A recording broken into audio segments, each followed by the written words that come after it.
nakakagulat na pamantayan sa isang kaanib ng Iglesia ni Kristong kay Felix Manalo. Bakit? Dahil batay sa videong ito mga kapatid, grabe, no? Mas pinaburan ni Tinig ng Karunungan, isang kaanib ng INC, ang pahayag sa surprise witness ni Senador Marcolita na si Orly Gutisan. Alala niyo ba yon? Kahit napatunayan, napiki ang notaryo sa kanya. Dahil mas mabigat daw umano ang kanyang pahayag. Eto. So kung sinabi ng lawyer, ng notary public na hindi siya ang nagnotaryo niya, ay meron. Ang galing, May depekto talino yung ni statement attorney, no? niya. May depekto yung kanyang affidavit. Sige. May depekto. O, diba? Yan ang katwiran ng isang abogado. Abogado yan, undersecretary ng Presidential Communications Office yan, official yan na humaharap sa media. Anong pinapatanggap niya sa taong bayan?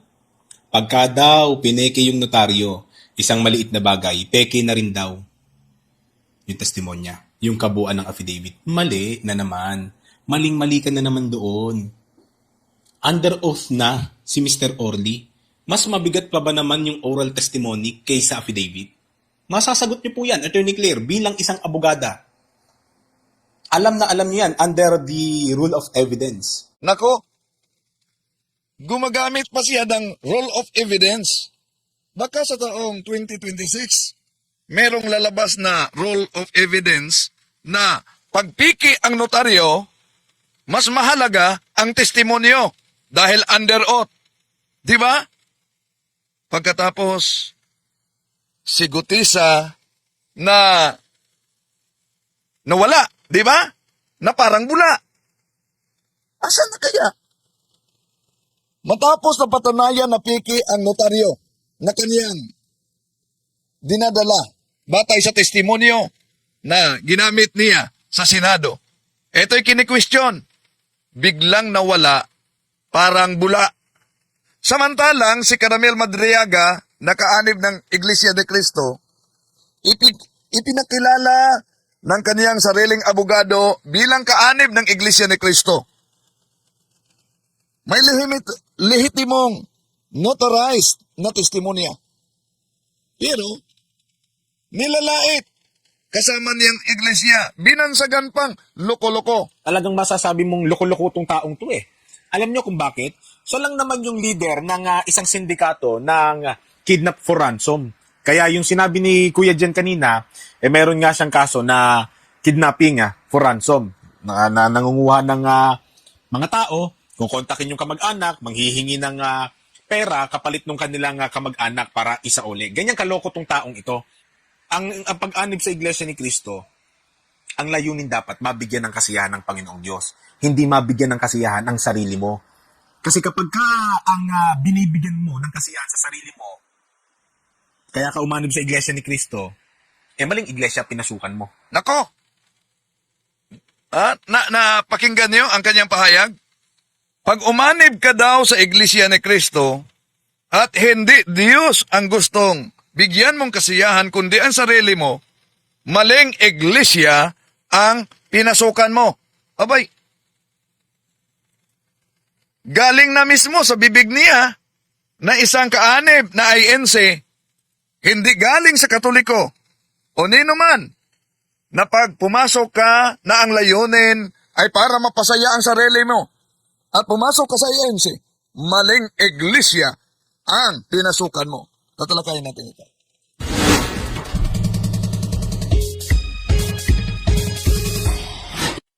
Kumusta? Welcome. Ito ang inyong lingkod, Brad Wendell Talibong, muli magkasama ninyo sa pagkakataong ito. At sa pagkakataong ito, magbigay reaksyon tayo nitong pahayag ni Tinig ng Karunungan. Meron talagang tinig. Pero iwan ko kung pagdating na sa karunungan. Bakit? Imagine, nasa role of evidence. Ang daming mga nagsubaybay sa atin. At kahit sa kanya, na mga nag-aaral, kahit mga nag-aaral pa sa batas, at lalo na yung mga abogado. Anong pahayag ni Tinig ng Karunungan? Mas mabigat daw umano ang testimonya, oral testimony. Dahil under oath. Kaysa, kunti naman umano na deferensya, yung piki na affidavit. Baka di niya alam yung tinatawag sa Latin, falsus in uno, falsus in omnibus. Di ba? Yun ay Latin maxim. False in one thing, prinsipyo yan sa mga nag-aaral sa abogasya. False in one thing, false in everything. Pero yung sinabi niya na nasa role of evidence, siguro, no? Baka may role of evidence na lalabas sa taong 2027.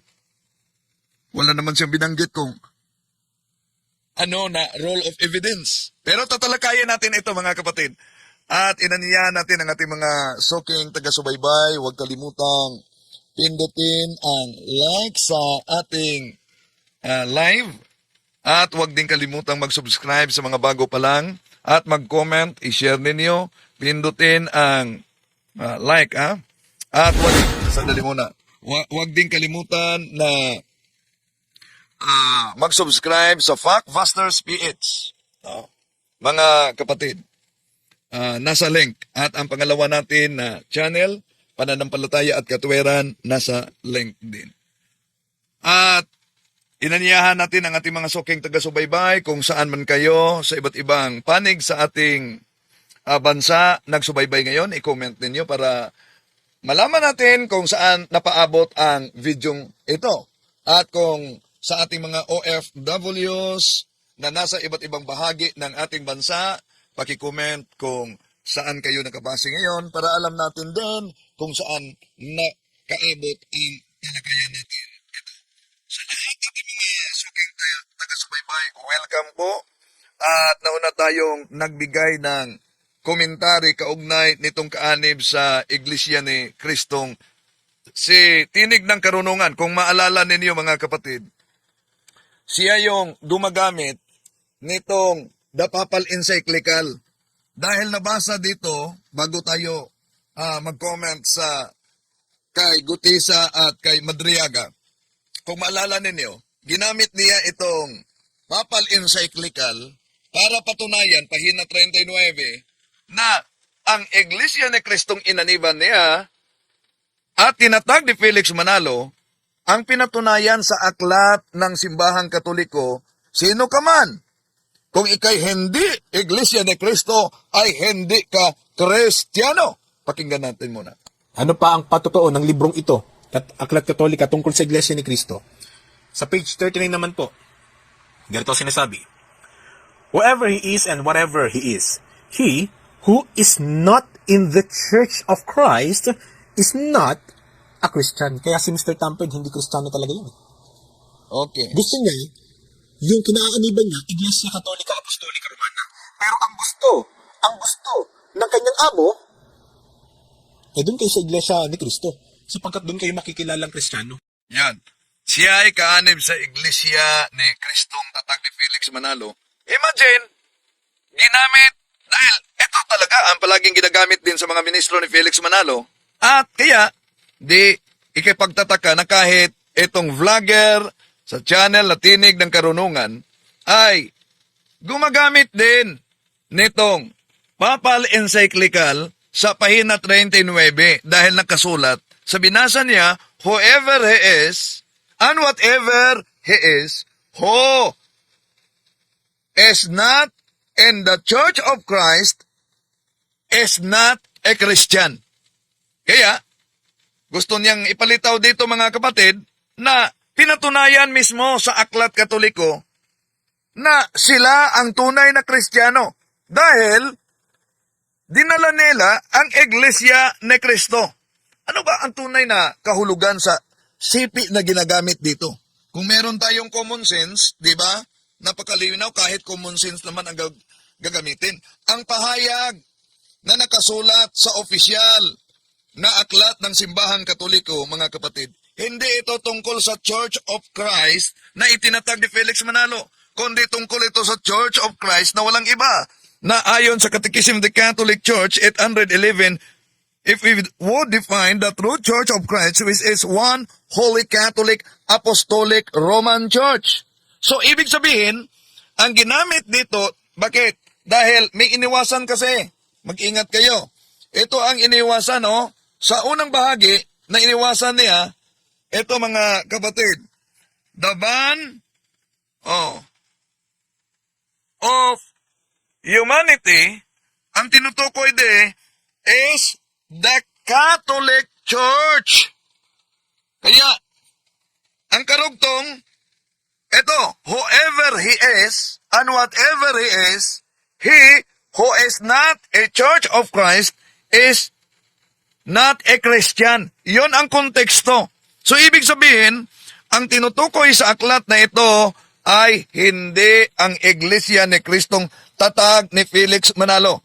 Sa konteksto ng Papal Encyclical na aklat, ang tinutukoy na Church of Christ ay yung may apostolic succession, hindi yung basta hula-hula na lang. Merong sakramento at may patuloy na kasaysayan mula sa mga apostol hanggang sa kasalukuyan. So, bakit mali itong tinig ng karunungan, mga kapatid, na isang kaanib sa INC? Dahil ang tinig ng karunungan ay inaangkin. Ibig sabihin, squatter. Ang sipi at inilapat sa Iglesia ni Kristong itinatag ni Felix Manalo. Ito ay malinaw na pagbaluktot sa nakasulat sa Aklat Katoliko. Hindi tinutukoy sa sipi ang Iglesia ni Kristong tatag ni Felix Manalo na lumitaw sa ika-20 na siglo. Walang binanggit sa encyclical, Papal Encyclical, na tungkol kay Felix Manalo, kundi ang iniwasan ang tungkol sa One Holy Catholic Apostolic Roman Church na inilarawang tunay na Iglesia ni Kristo. So kung tanggapin ng tinig ng karunungan ang siping, ito bilang otoridad, mga kapatid, abay inaamin nila na tama ang turo sa Simbahang Katoliko.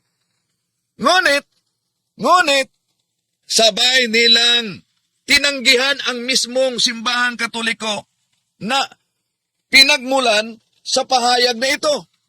Ito ay pamimitas lamang, mga kapatid, sa linya. Quote mining, inaalis ang tamang konteksto na ginagamit para suportahan ang sariling paniniwala sa iglesyang tatag ni Felix Manalo. So therefore, ang sipi, he who is not the Church of Christ is not a Christian, ay toro yan ng Simbahang Katoliko, hindi kay Felix Manalo. At may tiyak na kontekstong theological. Hindi patungkol sa Iglesia ni Kristong itinayo ni Felix Manalo at hindi lisensya para angkinin ng sinumang sikta. Di ba? So, hindi lahat na salitang binabanggit ang Church of Christ, mga kapatid, ay otomatiko nang patungkol sa Iglesia ni Kristo tatag ni Felix Manalo. Ang katotohanan ay nasusulat sa kasaysayan, konteksto at kabuoang aral, hindi sa pilit na pag-aangkin kung ito'y magiging squatter talaga. Okay, so yun, si tinig ng karunungan, ginamit niya ito. And then, puntahan muna natin, nag-react siya. At ang binigyan niyang reaksyon dito, mga kapatid, alam niyo, si Atty. Claire Castro pa. Oh. Hello, kay Muslim Islam. Oh. Si Atty. Claire Castro pa. Nag-react siya. Sabi niya, abogado yan. Yan ang paliwanag niya. At mali si Atty. Claire Castro daw, mga kapatid. Bakit? Meron siyang sinabing, tama si Gutisa kahit piki yung notaryo. Dahil under oath naman ang kanyang oral testimony daw. Oh, imagine, at tanggap na tanggap daw yan. Asan?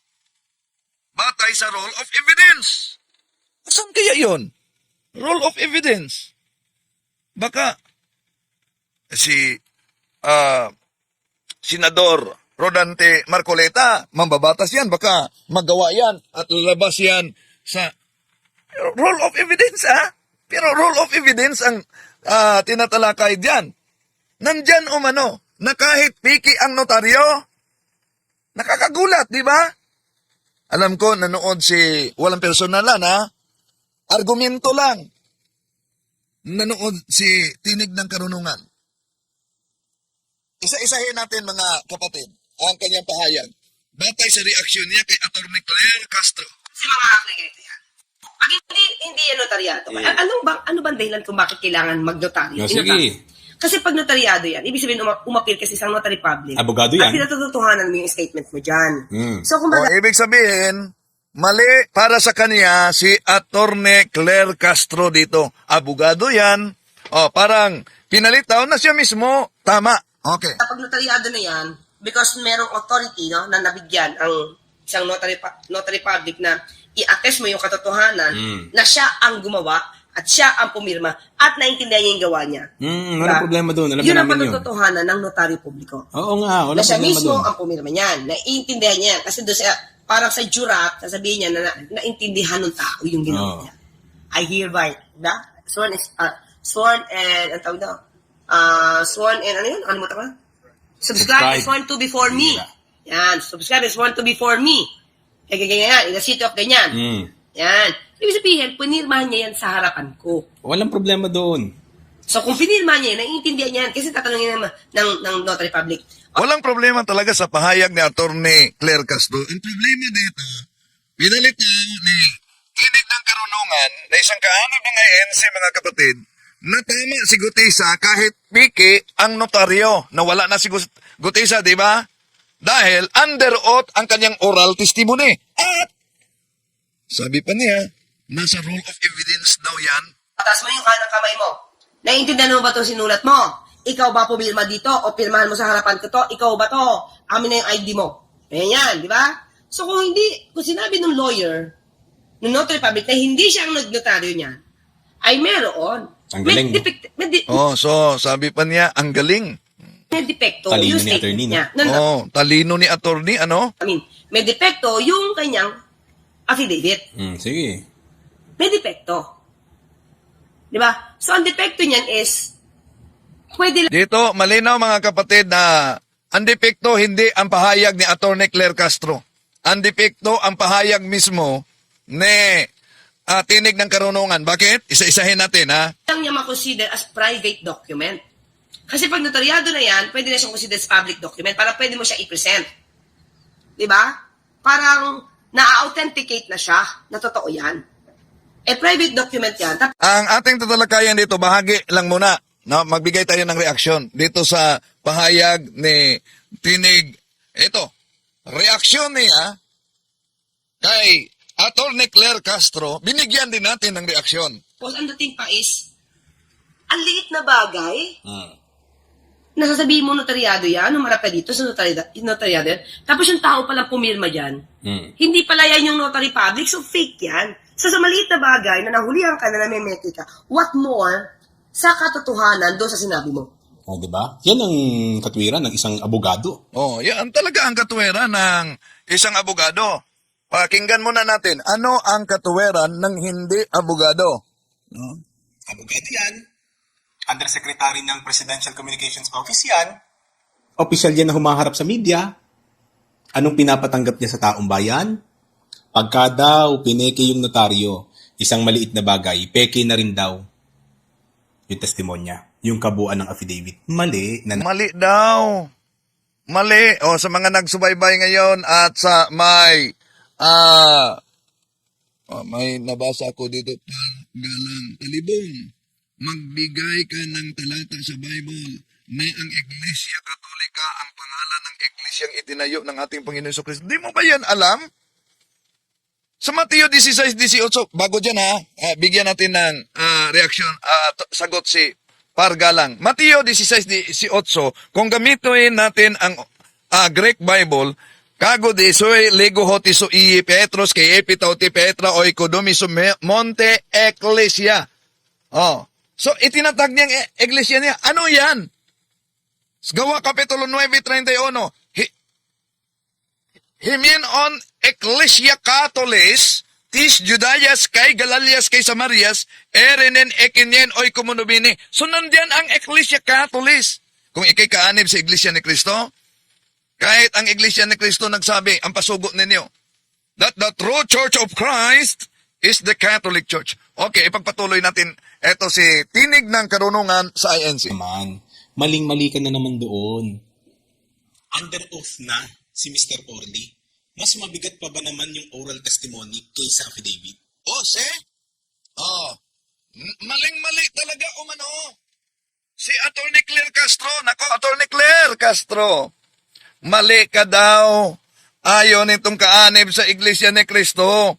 Kahit pa napiki ang notaryo, mas mabigat daw ang under oath na oral testimony. Tama ba yan? Nako, kung lohika ang susundan mga kapatid, mali ang talaga ang pahayag nitong kaanib sa INC na tinig ng karunungan. At itong pahayag na ito, napakapanganib din ang lohika niya. Bakit? Yung pagsabi na kahit piki ang notaryo, mas mabigat pa rin umano ang under oath oral testimony sa Senado. Kaya hindi na mahalaga kung piki man yung notaryo. Paano na lang ang Latin maxim sa mga nag-aaral sa batas, di ba? Binanggit natin na yan kanina mga kapatid. Ano yon? Falsos en ono, falsos en omnibus. False in one thing, false in everything. Oh, napakalinaw yan. So, ang panunumpa ay hindi basta-basta. Hindi ito salita lamang. Ang panunumpa ay isang legal na proseso ito. So, ibig sabihin, kaya tinatalakay ni Atty. Claire na dapat may lehitimong administering officer. Sa pampanumpa. Dapat may balidong dokumento. Oh. At nung kami ay sinampahan ng kaso, kaugnay sa pag-vlog ko dito, mga kapatid, dalawang ID talaga yan. No? Para sa counter affidavit. So, dapat balidong dokumento. At dapat walang pandaraya sa pinagmulan talaga. So, ibig sabihin, kung ang affidavit o sinumang salaysay, mga kapatid, ay may piki na notaryo, tama si Atty. Claire. Walang bisa ang panunumpa. Kung sabihin ni Tinig ng Karunungan, meron. Dahil nasa tinatawag na role of evidence. Sige nga, ilatag anong role of evidence na nagsabi na kahit piki ang notaryo, basta under oath, ang oral testimony sa Senado ay lehitimo. Hindi pwedeng piliin yung bahaging gusto nilang paniniwalaan at andin itapon yung bahaging piki, di ba? Ulitin ko, falsos in uno, falsos in omnibus. False in one thing, false in everything. Kaya, ang pamimiki ng notaryo, hindi simpleng technicality ito. Bakit? Ang pamimiki ng notaryo, yun po ang tinatawag na falsification of public document. Ayun nga, nawala si Gutisa, di ba? Isang mabigat na krimen yan, hindi yan maliit. Nagpapakita yung sadyang panlilingla mula pa lang sa umpisa. Kaya tama ang sinabi ni Atty. Claire Castro. Kung piki ang simula, piki ang buong proseso. Falsos in uno, falsos in omnibus. Ibig sabihin sa batas, ang bunga ng illegal na gawain ay illegal din. Yun po ang tinatawag sa mga abogado, fruit of the poisonous tree principle. The fruit of the poisonous tree cannot be acceptable. Di ba? Oh, yan. So, double standard mga kapatid ang tinig ni karunungan. Bakit? Kaniyang ipinagtanggol si Gutisa na kahit piki ang notaryo. Bakit? Dahil tinatawanan at minaliit niya ang testimonya ni Caramel Madriaga na wala namang pamimiki. Lehitimo ang kanyang notaryo. So, ipinakita nito mga kapatid na hindi prinsipyo ang pinaghawakan, kundi yung sino ang kinakampihan. Di ba? So, ang argumento ng tinig ng karunungan mga kapatid, salungat talaga sa batas. Salungat sa loheka. Salungat pa sa hustisya. Imagine. Balikan natin ang kanyang pahayag ha. Ito. Under oath na si Mr. Orly, mas mabigat pa ba naman yung oral testimony kaysa affidavit? Masasagot niyo po yan, Attorney Claire, bilang isang abogada. Alam na alam niyo yan under the rule of... Oy, sandali lang. Nakita ko si Factmasters PH. Huwag niyong kalimutan na mag-subscribe sa Factmasters PH, mga kapatid. Kay Kaburdo, pabuti natin ng 1,000 mahigit. No. Malapit na. No? Okay, tuloy natin ang ating pagtalakay ngayon. Evidence. Mas mabigat ang oral testimony na pinasumpaan mo kaysa sa affidavit mo. Yan. Imagine, nasa role of evidence daw na kahit peke yung notaryo, pero under oath ka naman sa oral testimony sa Senado, mas mabigat yung under oath. Mga kapatid, di ba, falsos in ono, falsos in omnibus? Hindi pwedeng sabihin, mabigat ang under oath kung ang mismong panunumpa ay nakatayo sa kasinungalingan. Sa batas at katotohanan, kapag piki ang ugat, patay ang buong puno. Yan po. Yung sinabing, ayon daw sa role of evidence, mas mabigat ang oral testimony ni Gutisa sa Senado kaysa piking affidavit. Totoo ba yan? Kahit masusuriin ninyo sa batas, maling-mali yan. Mali kahit sa lohika. Mali kahit sa hustisya. Ang pahayag ng tinig ng karunungan na ito mga kapatid na mas mabigat ang oral testimony ni Orly Gutesa sa Senado kaysa piking affidavit, hindi tama. Hindi yan ilalim ng role of evidence. Baka may lalabas sa 2027 o 2028 na rule of evidence na nagsabi kaugnay sa kanyang pahayag. Sasabihin yung kaugnay sa kanyang pahayag. Pero hindi tama kahit nasa ilalim ng rule of evidence. Ang batayan, mga kapatid, ay prinsipyo ng katarungan. Ang panunumpa ay hindi ito dahil sabi niya, ituloy natin sandali. Basta nanumpa na umano. Mas mabigat ang oral testimony na pinasumpaan mo kaysa sa affidavit mo, sapagkat yung affidavit, pwede pong dayain yun. Yan. Ang argumento niya, mga kapatid, ang panunumpa, tandaan natin, yung panunumpa, hindi yan otomatikong nagbibigay ng kredibilidad. Sa batas, ang tanong ay hindi, ang tanong diyan ay kaugnay sa katotohanan, hindi yung lugar at entablado ng nagsasalita. Kahit ba't ito'y sa Senado ng ating bansa, mga kapatid, kung ang pinanggalingan sa salaysay ay may kasinungalingan, ang anumang ulit nito, oral man o nakasulat, ay hindi talaga nalilinis ng panunumpa. Kaya ulitin natin, falsos in ono, falsos in omnibus, false in one thing, false in everything. Ang batas ay hindi nakatakda na mas mabigat ang oral testimony kaysa affidavit. Asan yan? Sa binanggit niyang role of evidence. Sa halip, sinusukat ang bigat ng ebidensya batay sa katotohanan at batay sa consistency. Yung integridad ng testigo mismo. Yung kawalan ng pandaraya. Paraan para makuha yung salaysay. So kung ang unang dokumento ay peke, abay, malinaw na ang kasunod na salita ay kontaminado sa peke. Kaya nga, falsus in uno, falsus in omnibus. Sa lohika ng hustisya, ano yan? Iking ugat, patay ang puno. Hindi pwedeng sabihin, peke ang affidavit, pero totoo ang oral testimony na galing din sa parihong bibig. Tama ba yan?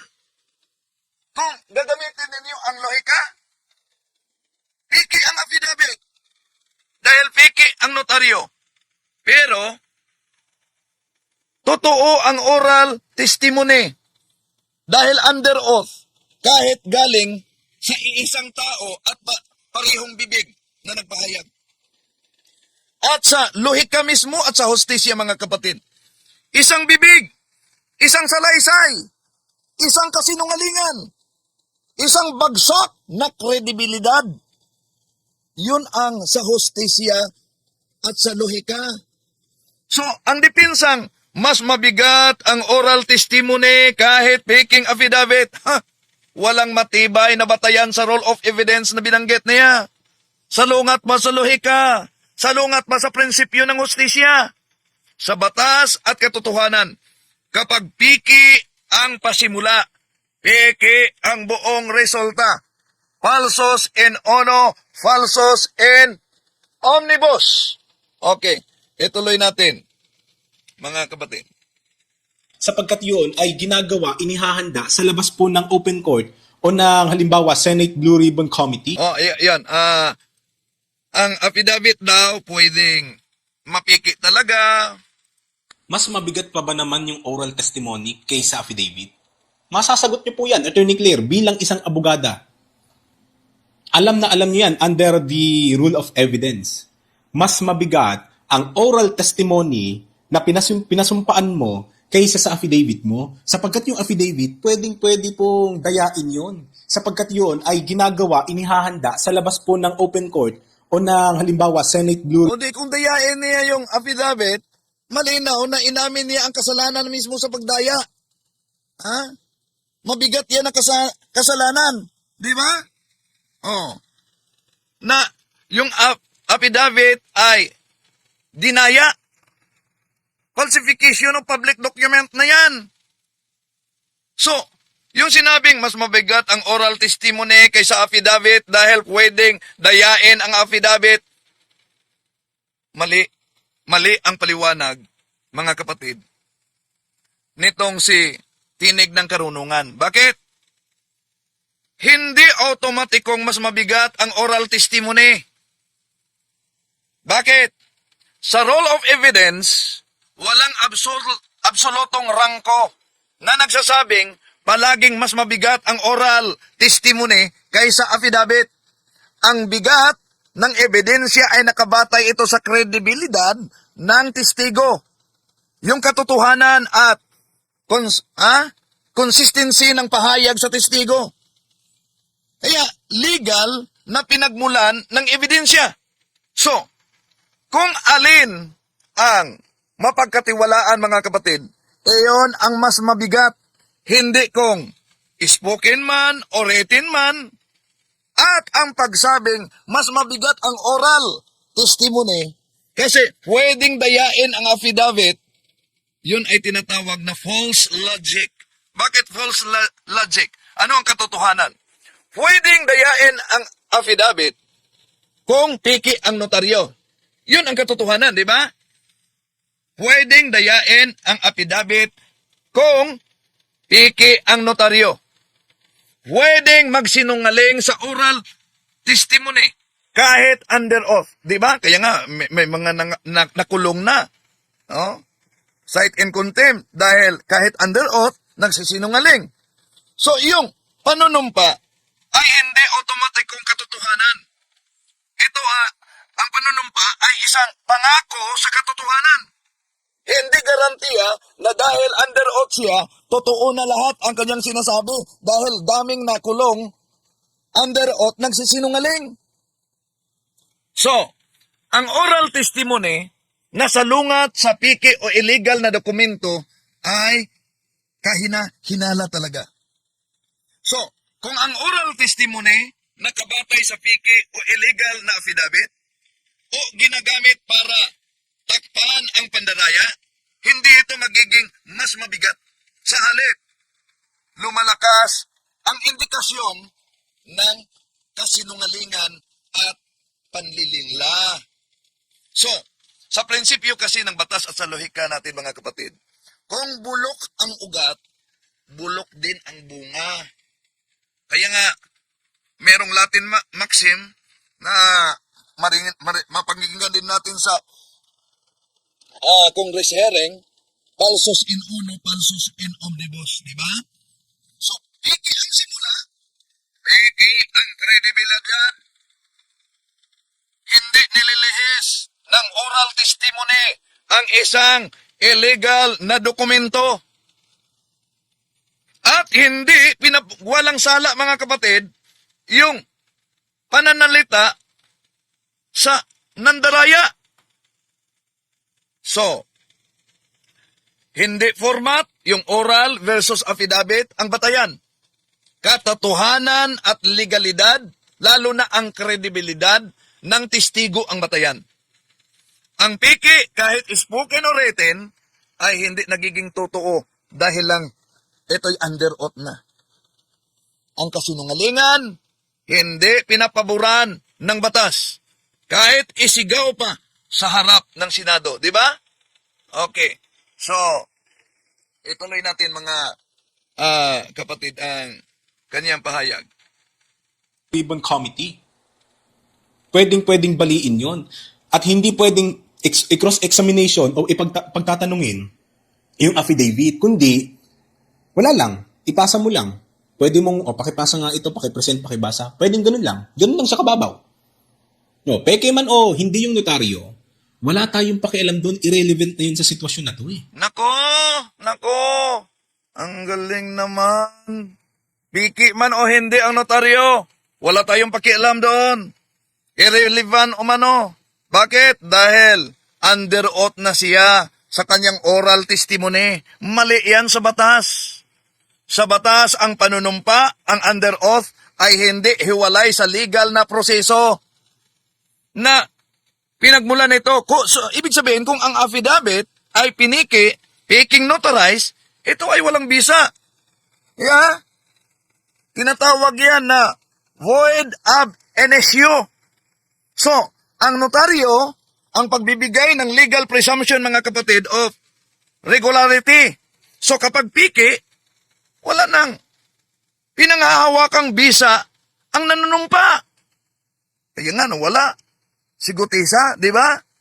Hindi pwedeng maging under oath ang isang pahayag na nakatayo sa illegal na gawain. So, ibig sabihin sa lohika, yung sinasabing nilang lohika na parang ganito, walang saysay kung piki ang pundasyon. Basta may nakatayong bahay. Tama ba yon? Walang saysay ang piking pundasyon. Basta may nakatayong bahay. Pero ang tunay na lohika, kapag piki ang ugat, patay ang buong puno.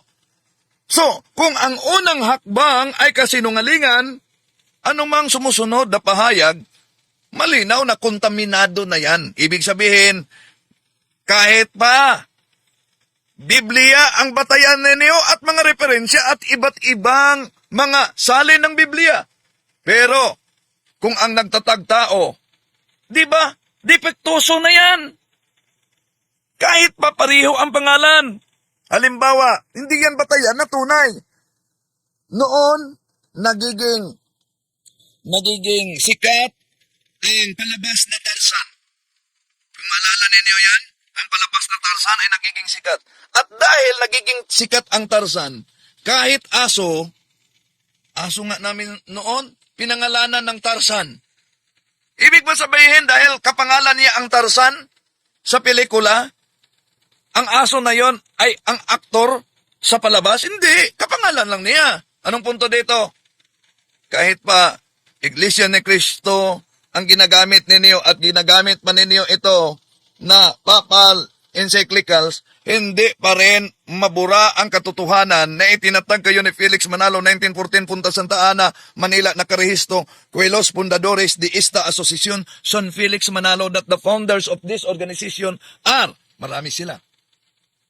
So ang mahalagang punto dito mga kapatid, ang under oath ay hindi yan anting-anting na nagpapabanal sa kasinungalingan. Ulitin ko ang under oath, hindi yan anting-anting na nagpapabanal sa kasinungalingan. Ito ay panata sa katotohanan. So kapag ang panata ay ginawa sa peking dokumento, walang moral, walang legal, at lohikal na bigat ang naturang dokumento. Peking notaryo, peking proseso. Peking proseso, walang bisa ang panunumpa. Hindi inaalis ng under oath ang pandaraya. So, hindi pwedeng sabihin, wala tayong pakialam sa peke kapag ang katotohanan mismo ang nilapastangan, mga kapatid. Okay, puntahan natin ang kanyang reaksyon punta na naman tayo kay Madriaga. Ang pag-anib sa Iglesia ni Cristo, ang layunin dapat mabigyan ng kasiyahan ng Panginoong Diyos. No, yan. Dito muna, ang pag-anib umano sa Iglesia ni Cristo, bigyan ng kasiyahan ang Diyos. Tama ba? Na bilang INC, ang pag-anib sa Iglesia ni Cristo ay mabigyan umanong kasiyahan ang Diyos. Paano mabigyan ng kasiyahan ang Diyos kung umanib ka sa siktang tatag lamang ng tao? Masaya kaya ang Diyos diyan kung siya ay umanib sa siktang tatag lamang ng tao? At hindi lang yan. Punta tayo kay Madriaga na ito, Madriaga. Caramel Madriaga, isang dating INC na tiniwalag daw. Ito. Talagang masasabi mong loko-loko tong taong to eh. Alam nyo kung bakit? Siya lang naman yung leader ng isang sindikato ng kidnap for ransom. Kaya yung sinabi ni Kuya Jen kanina, meron nga siyang kaso na kidnapping for ransom. Na nangunguha ng mga tao, kukontakin yung kamag-anak, manghihingi ng pera kapalit ng kanilang kamag-anak para isauli. Ganyan kaloko tong taong ito. Ang pag-anib sa Iglesia ni Cristo. Yan. Punta tayo mga kapatid. Isa-isahin muna natin. Napakinggan nyo naman, no? Si Madriaga, kasama nilang iglesia, pero dahil may kasong kidnap for ransom, ganun daw kaluko. Tama ba? Bilang INC, tawagin ng tinig ng karunungan si Madriaga na loko-loko at leader ng kriminal na wala pang hatol sa korte, beyond reasonable doubt. So hindi talaga ito tama kahit ang batayan batas, lohika, at kahit pa ang moralidad, mga kapatid. Salungat sa batas yan. Bakit? Alam naman sa karamihan, di ba? Meron tayong tinatawag na presumption of innocence. Hanggat walang pinal na hatol, hindi kriminal ang isang tao. Hanggang mapatunayan ito na guilty beyond reasonable doubt. So, ang pagtawag niyang leader ng kriminal, sa isang tao na wala pang desisyon na kasama nila noon na INC sa korte, mga kapatid, ito ay tinatawag na prejudgment. Wala pang desisyon pinal sa korte, pero meron ng prejudgment. Maaring pumasok dito ang kasong libelo, yung paninirang puri, di ba? Plus, atake personal. Tinawag pa niyang loko-loko si Madriaga. Hindi ito nararapat, mga kapatid, kung pinaghawakan mismo ng INC, bilang INC, na dapat mananatili daw umano ang kapintasan sa mata ng Diyos hanggang bumalik ang ating Panginoong Hesus. Pagkatapos tawagin mong loko-loko yung kasama mo noon sa relihiyon. So, hindi kailanman mga kapatid magiging tama ang pag-insulto at pagbansag na leader ng kriminal kung wala pang hatol. Di ba? Ang katotohanan ay pinatunayan batay sa mga ebidensya at batay sa proseso sa korte, hindi sa panlalait at paninira. Ibig sabihin, kung may kaso, ilabas yan sa korte. Kung wala, tumahimik at igalang ang batas. Sa hostisya, kapag maagang humatol, ikaw ang magiging salarin ng katotohanan. Yun ang hustisya natin. Oh, pagkatapos sabihin, loko-loko, bigat yan, no? Oh, mabigat yan. Ang kriminal, leader ng kriminal, mabigat yan. Pinangunahan mo na ang korte. Wala pang penal na hatol. Kaya,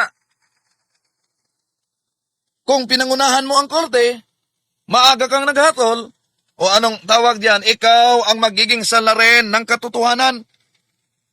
So makita natin sa mga video na ipinakita natin sa inyo mga kapatid, mas pinaburan ni tinig ng karunungan si Gutisa, di ba? Kahit napatunayan na piki yung notaryo niya. Pero para sa kanya, kahit piki, basta may under oath na oral testimony, okay na. Samantalang si Madriaga, lehitimo yung notaryo niya, nagpakilalang kaanib ng INC, abay tinawag pang loko-loko, leader ng kriminal kahit wala pang wala pang pinal na hatol. So maling-mali talaga ito. Dahil alam natin, kung balikan natin ang notaryo, kapag piki ang notaryo, mawawala ang bisa ng affidavit. Ang panunumpa under oath ay hindi maaring tumayo. Hindi yan tumayo sa katotohanan dahil nagsimula sa kasinungalingan. Kung piki ang pinagmulan, walang bigat ang nilalaman. So, sa lohika naman, paano magiging mas mabigat ang testimonya na nakaugat sa pandaraya? Habang sinisira yung kredibilidad ng nagsalaysay, so, may diferensya na tama si Atty. Castro sa notaryo. At dahil diferensya notaryo, diferensya kontaminado na ang kabuuang pahayag nito.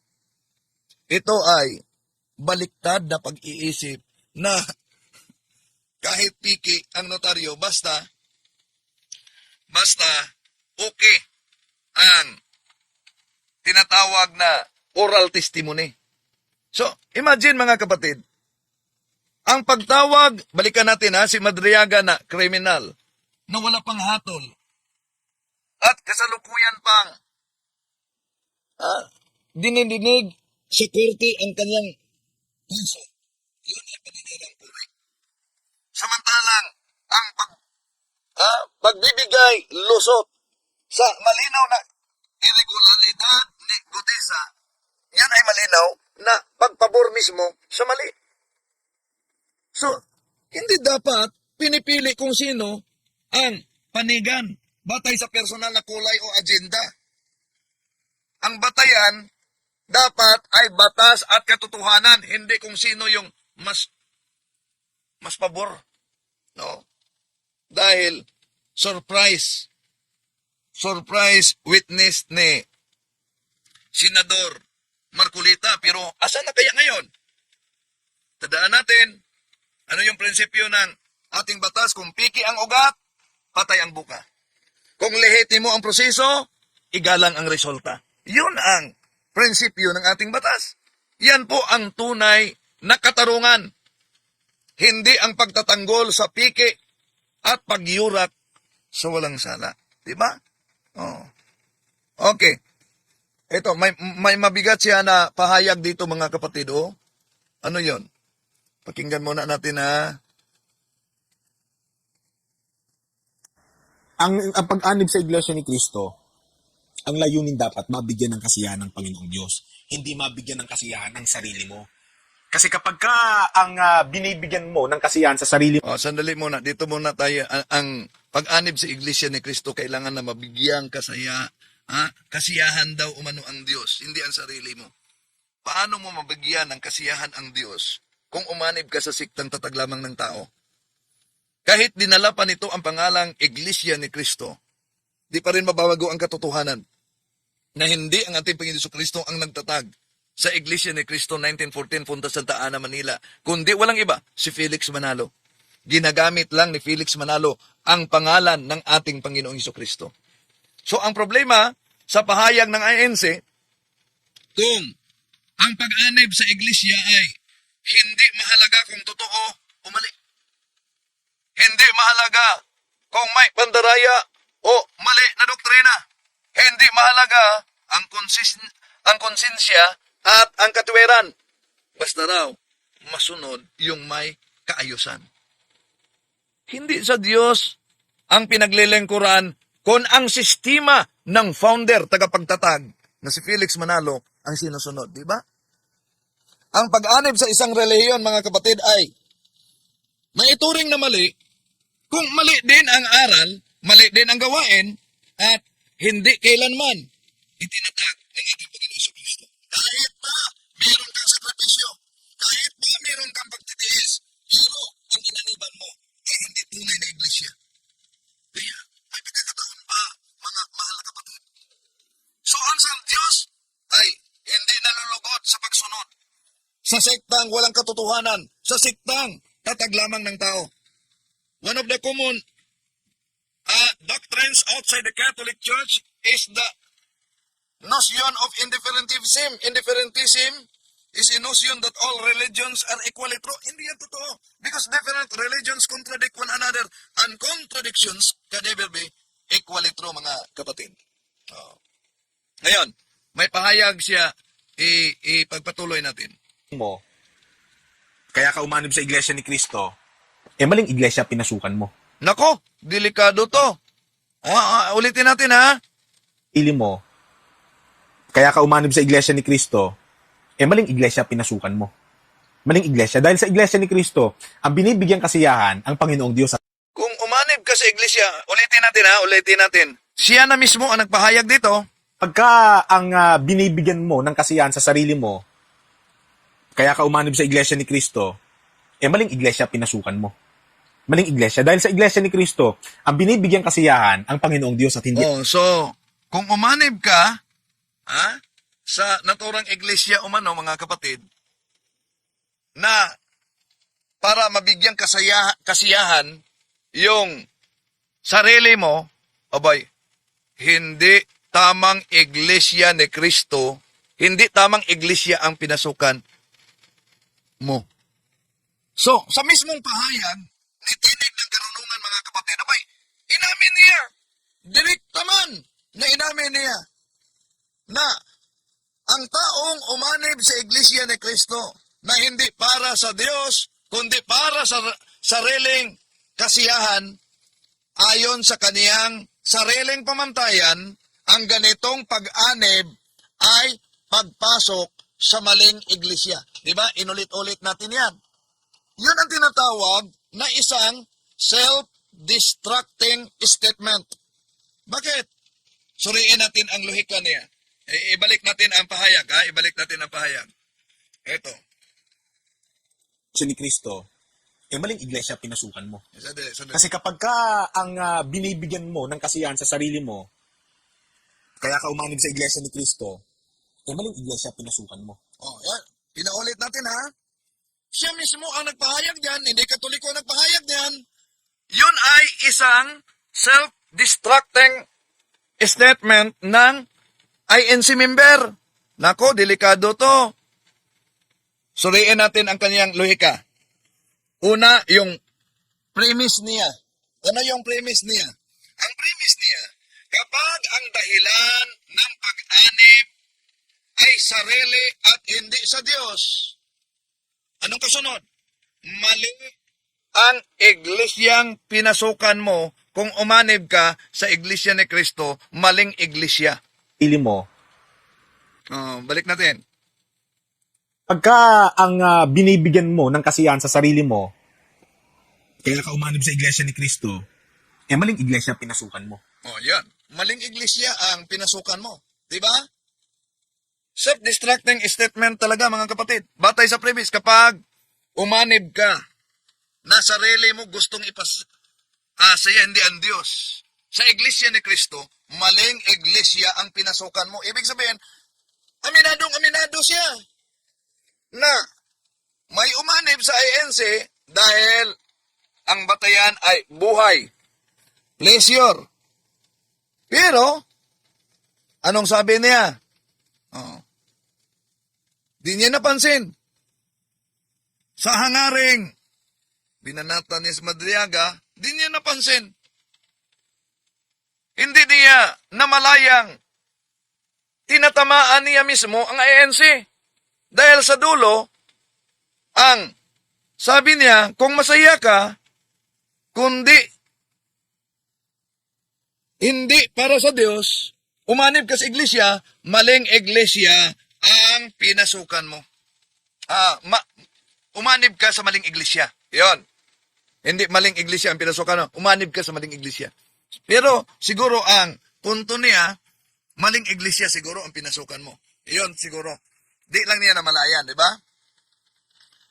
Pero talaga bang Diyos ang binigyan ng kasayahan kung ang pinili mo, mga kapatid, ay ang iglesyang tatag lamang ng tao? Oh. At may sabi pa niya dito. Kaya ang sabi niya kay Madriaga, anib ka na lang sa siktang hindi nagtitiwalag. Maling iglesia. Dahil sa iglesia ni Kristo, ang binibigyan kasiyahan ang Panginoong Diyos at hindi ang sarili. Kung gusto mo, humanap ka ng ibang iglesia na kukonsintihin ka, na kahit may kidnap for ransom case ka na, hindi ka ititiwalag. Kasi walang pagtitiwalag sa kanila. O doon ka, Madriaga, wag ka dito sa INC. Yan ang kanyang pahayag, mga kapatid, na punta ka sa ibang sikta, huwag sa INC, dahil ititiwalag ka, dahil may kaso ka. Pero dapat nating itanong, kung tama ba, mga kapatid, ang argumento na ititiwalag ka dahil may kaso ka kahit hindi pa naaproba ang krimen at hindi pa napatunayan sa korte, itiwalag ka na? Tama ba yan? Nakabatay ba yan sa hostesya? Dahil may kaso ka, itiwalag ka na.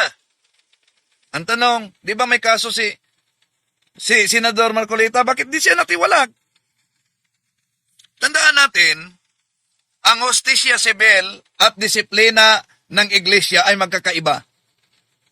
Ang krimen ay hinahatulan sa pamamagitan ng hukuman, hindi sa pamamagitan ng iglesia. Walang simbahan ang may kapangyarihang magpataw ng parusang kriminal. Iyon ay saklaw lamang sa batas ng Estado. Ang pagtitiwalag, hindi yan sukatan na siya kriminal na. Pero dapat ba itiwalag ka dahil may kaso ka sa korte? Kung yun ang batayan, hindi ba may kaso din sa korte kahit sa ombudsman at sa Comelec si Senador Marcolita? Bakit di siya natiwalag? So, ang moral na pananagutan sa krimen, mga kapatid, at ang sukatan nito, yung hatol sa korte, hindi yung bili sa parusang panloob sa isang relihiyon sa pamamagitan ng pagtiwalag. Yun bang pagtiwalag? Sumasagot ba yan sa due process at yung tinatawag na presumption of innocence? Ang agaran bang pagtiwalag? Nakabatay ba yan sa paratang? Dahil may kaso? O nakaugat ba yan sa hostesya? Bakit niwalag na kung natiwalag siya dahil may kaso na wala pang desisyon sa korte? Dapat ang pamantayan, kung may kaso, itiwalag si Marcolita, kung ganun man. Di ba? Oh. So, ba't may pinipili na? Kung ganun man. Oh, reaksyon lang natin, mga kapatid, ito. Sa naunang pahayag ni Tinig ng Karunungan. Kaugnay dyan sa naturang argumento niya na kahit umano, piki man ang notaryo, hello kay Mary Manato sa Macau, kahit piki man ang notaryo, basta may tinatawag na oral testimony and then under oath, nasa roll of evidence daw yan. Totoo kaya yan? Kaya sa mga nag-aral sa